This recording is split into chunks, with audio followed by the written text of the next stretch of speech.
Magluluto tayo ng pork adobo sa gata. Ayan. So, ito yung ating gata sa lata. Mayroon tayong garlic, onions, pepper, Chili. at bay leaves. Tapos, Mayroon din tayo ditong vinegar. tayo dito. At Long beans. mayroon tayong long beans. Ayan, igisa na natin ang ating pork. Huwag na tayo maglagay ng mantika. So, ayan, brown lang natin siya ng konti.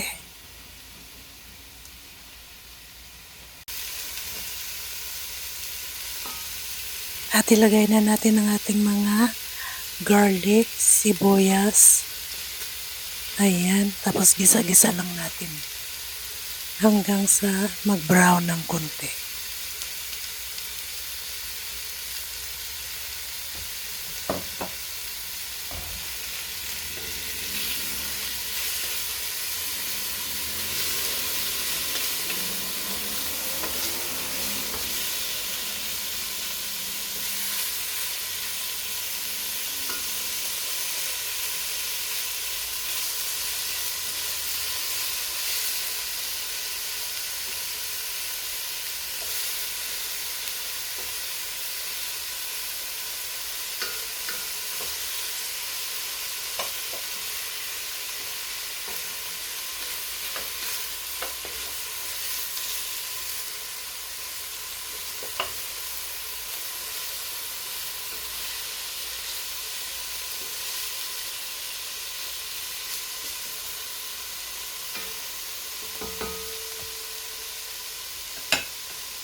Magdagdag tayo ng garlic powder para maraming garlic.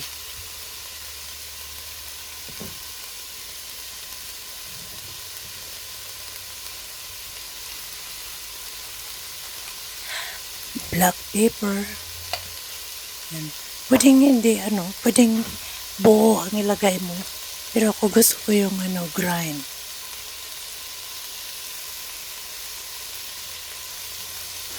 Tapos lagyan natin ng konting asin.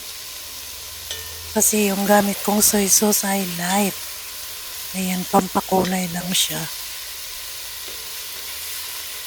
So, halo-halo ulit.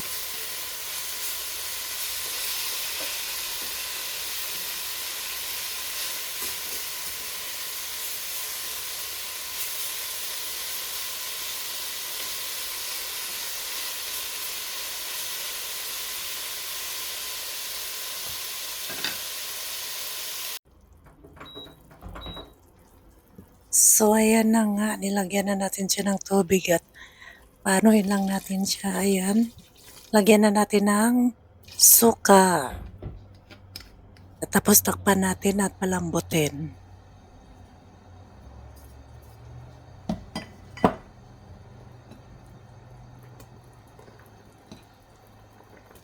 Lagay na rin natin ang ating sili. Hindi maanghang yan, guys.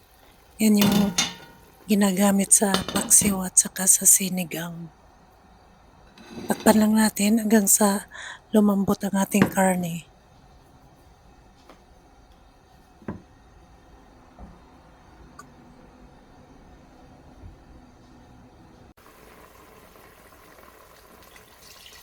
So, ayan na. Lagay na natin ang ating gata.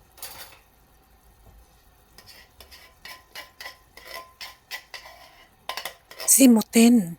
Mahal ang gata.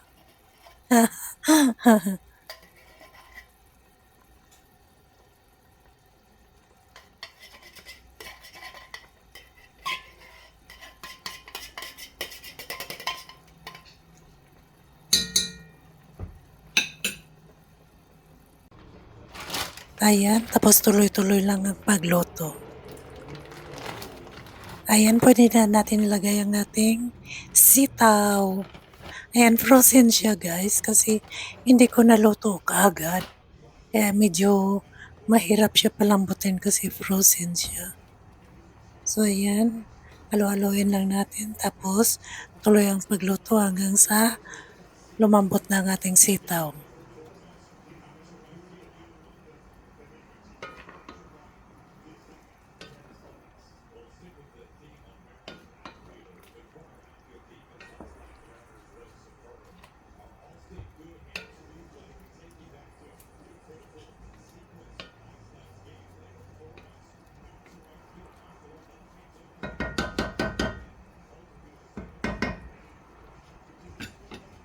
So, ayan.